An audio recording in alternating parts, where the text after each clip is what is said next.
Can you hear me? Cool. Me again. Hope everyone's okay on the final stretch. Jim Preston, Sales Director at Showpad. There ends the conversation about Showpad. I want to tell you a story to start.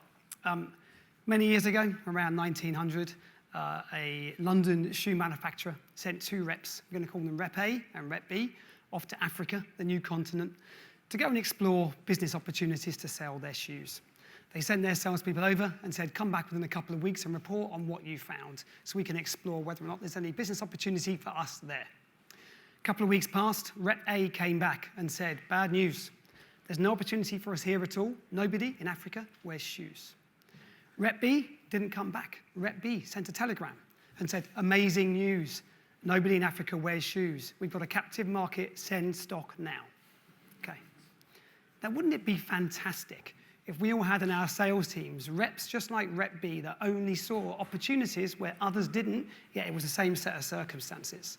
And if you stay awake and stick with me for the next 6 minutes or so, I'll share with you why I believe that is absolutely possible. I've done it again and again within Salesforce and Exact Target. So a quick bit about me as to why I'm here talking to you about this.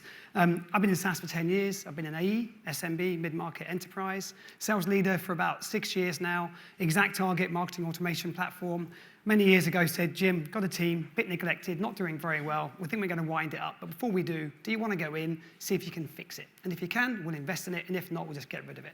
So I went in, got to know the team, understood what they needed, gave them a bit of time, a bit of love, sense of purpose, put a bit of a pride in what they were doing and who they were, put a spring back in their step, and lo and behold, the team started to perform, started to close a few deals. We started to shout about it and share our success, and that team went from strength to strength, and lo and behold, within about 12 months, that team had gone from 3 or 4 people to being about 13, and it was a very, very strong business. And at a similar time, Salesforce came along and bought Exact Target, and they said, you're that team builder guy. Can you do the same thing for our SMB marketing cloud? It's not really performing. Same thing, did it again. And then Salesforce asked me to do it for a third time, building out a business called ECS. ECS is Enterprise Corporate Sales. It's the run rate enterprise business within Salesforce, within Marketing Cloud. Now, all 3 of these teams had very, very similar results. Way faster than market growth, way faster than business unit growth within the businesses they were in, Exact Target and Salesforce, and probably to a certain degree the biggest growth within the business units and within EMEA. So we had a lot of recognition about what we were doing. And I believe that for teams to perform like that, they need to have a secret sauce. And our secret sauce, both then and now at Showpad, where I've been for the last 6 months, is quite simply that we have the advantage of happiness. I'll explain where that comes from, okay? Jeremy earlier for New Voice Media was talking about when he interviews, he asks, like, where do you go to decompress? What do you do? For me, I like reading personal development books. Call me boring, but I love to do it. Get through about 1 a month. About 6 years ago, going into sales leadership, I read a book called The Happiness Advantage. The author is called Sean Acor. And that book, for me, was a game changer. It changed everything about the way that I did my job, and it also changed a lot of what I did personally. And again, I think it was actually Neil from Peakon this morning was talking about the Bible, about the MTM, the metrics that matter, about you've got to have a Bible. Within the teams that I've managed, I've given everybody that book. That's our Bible.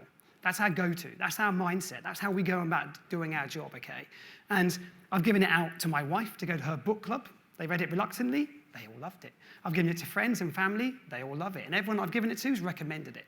So it says up there 3 things, by the way, that I've learned. I've changed it to 1 because I don't want to dilute this message. I think this is quite a powerful message. I want to take 1 takeaway, is that this is something that can apply to all of us. And so what's the book all about? In essence, in life, we are told, and we're very small, if you work hard, you'll be successful. And if you're successful, you will be happy. Nonsense. Not true. More and more research into positive psychology now proves not only is that broken, it's actually completely backwards.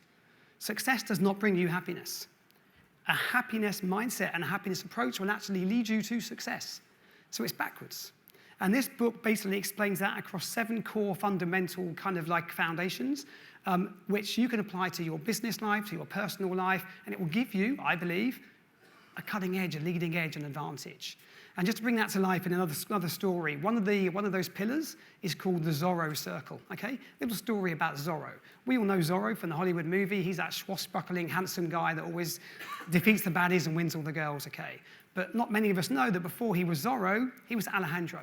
He was a young lad, he was impetuous, he was full of energy, and he was keen to be the guy that assailed the villains and won the hearts and minds before he had the skill set to actually do it.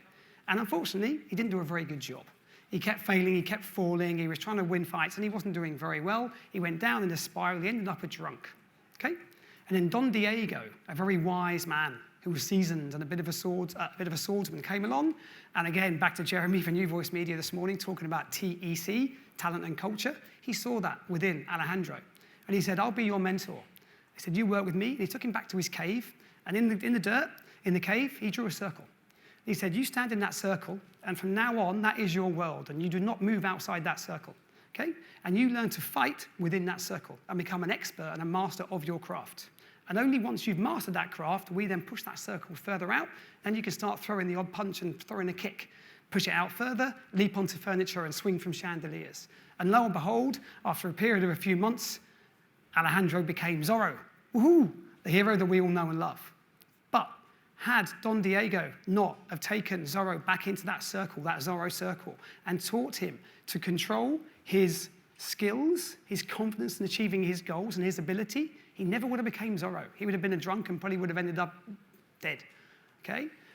Why am I telling you this story? Because of the fact that we're here in 2019 and we're a SaaS growth, okay? We're in high pressure environments. We've got growth targets that are pretty punchy, and we've got salespeople that need to have the belief that their behavior matters and they can control their results, okay?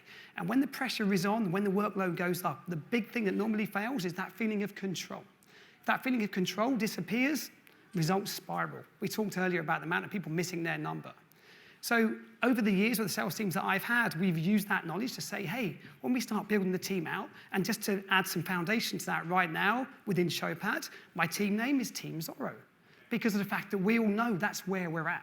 We're in that Zorro Circle. We're building our skill. We're becoming experts. We're building that confidence and knowledge, and then we're going to become Team GOAT, greatest of all time. But we're not there yet. But we're going to become that team, but we've got to start somewhere. And so this is like the Bible, the mantra that we have. And I believe that this book can do stuff for you like it's done for us. And that, in essence, is the one thing that I asked, if you remember anything from this speech, is have a look at that book, The Happiness Advantage by Sean Accor. Look at the narrative. See if it speaks to you. See if you can relate to it. And if you can, see what it can do for you and your business and your career and you as a personal individual. Thanks very much. My name is Jim Preston. Cheers.